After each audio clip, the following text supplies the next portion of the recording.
नमस्कार. परत एकदा ईस्ट वेस्ट सीडच्या फेसबुक आपलं लाईव्ह मध्ये आपलं सर्वांचं मनपूर्वक स्वागत आहे. आज आपण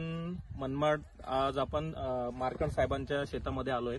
मार्कंड साहेबांचा परिचय हा स्वतः मार्कंड साहेब देतील, कारण खूप मोठं व्यक्तिमत्व आहे आणि इथले या तालुक्यामधले खूप मोठे प्रगतिशील शेतकरी आहेत. बरेचसे जोडधंदे पण आहेत त्यांचे आणि कांदा उत्पादक शेतकऱ्यांमध्ये यांचं नाव आहे.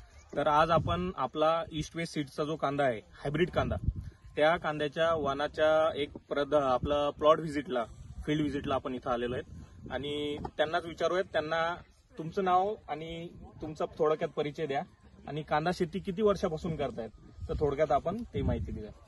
मी पारडी गावचा रहिवासी, नांदगाव तालुक्यातला देवीदास रानोबा मार्कंड सरपंच. आम्ही साधारणतः म्हणजे माझ्या आजोबा पंजापासून आम्ही कांदा पीक घेतो. बरोबर. आणि कांदा पीक घेतो. पहिलं आम्ही घरगुती बियाणं तयार करायचो. कालांतराने मार्केटमध्ये भरपूर व्हरायटी आल्या. त्या पद्धतीने आम्ही ते कांद्याचं बीज घेऊन लावत होतो. परंतु यावर्षी पाटील साहेब मला भेटले आणि त्यांनी हे ईस्ट वेस्ट सीडचं प्राप्तिवान मला सांगितलं आणि ते सांगितल्यानंतर मी त्यांचा विश्वास ठेवून त्या वाणाची निवड केली आणि ते रोप बी आणून कांदे लावले आणि तो कांदा आज आपल्या समोर हायेस्ट आपल्या समोर आहे. एक नंबर क्वालिटी, साईज आणि मार्केटमध्ये भाव पण घेतोय. अशा पद्धतीनं आज यावर्षी आता थोडं डिस्टर्ब होईल.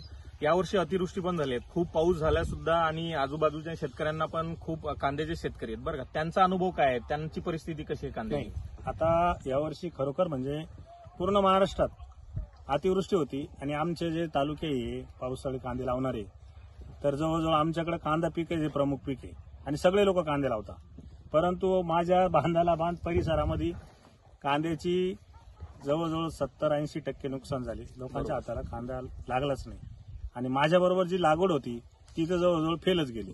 तर आम्ही एवढ्या निसर्गाचा कोप असून, एवढं वातावरण खराब असून तरी या हायब्रिड वाणावर एवढी रोगप्रतिकारक शक्ती होती तर कांदा खराब झाला नाही आणि साईज पण दिली, माल पण सुपर निघाला आणि आमचं जे खर्च केलं होतं त्याचं उत्पन्न पण निघालं आणि खर्च फेड पण झाली. परत आता तुमच्या परिचयातले कांदा शेतकरी आहेत, त्यांना काय मेसेज देता तुम्ही? हा हायब्रिड कांदा तुम्ही पुढच्या वर्षी लावायला पाहिजे का सुरुवात करायला पाहिजे? 100%. कारण हे बघा, आपण जो खर्च करतो शेतीमध्ये आणि तो खर्च जर नैसर्गिक आपत्ती येऊन जर तो खर्च जात असेल आणि असे जर हायब्रिड वाण येऊन जर रोगाला बळी पडत नसतील आणि आपला चांगल्या पद्धतीने पीक देत असतील, तर माझं जेणेकरून सर्व शेतकऱ्यांना सांगणं राहील का प्राप्ती हा वाण आज साहेबांनी जो दिला, त्यांचा विश्वास ठेवला, 100% शेतकऱ्याला पुढे घेऊन जाईल आणि नुकसान होऊ देणार नाही, नुकसानी जाऊ देणार नाही. 100%. मार्कंड साहेब, परत एकदा तुमचं धन्यवाद. तुम्ही इथं साईज, शेप, कलर वगैरे बघू शकतात. ठीक आहे, कलर एकदम बघा रेडिश कलर आहे, साईज पण एकसारखे आहेत, 90% ग्रेड एकसारखे आज यांच्या इथं शेतामध्ये आपल्याला पाहायला भेटतात. ठीक आहे, बाकीचे आम्ही प्लॉट व्हिजिट केलेत त्याच्यामध्ये साईजचा खूप व्हेरिएशन आहे. बट इथं जे शेतकरी आले आहेत त्यांनी पण सांगितलंय की सर इथं खूप प्रमाणात एक प्रकारची 90% ग्रेड एकसारखे आहेत.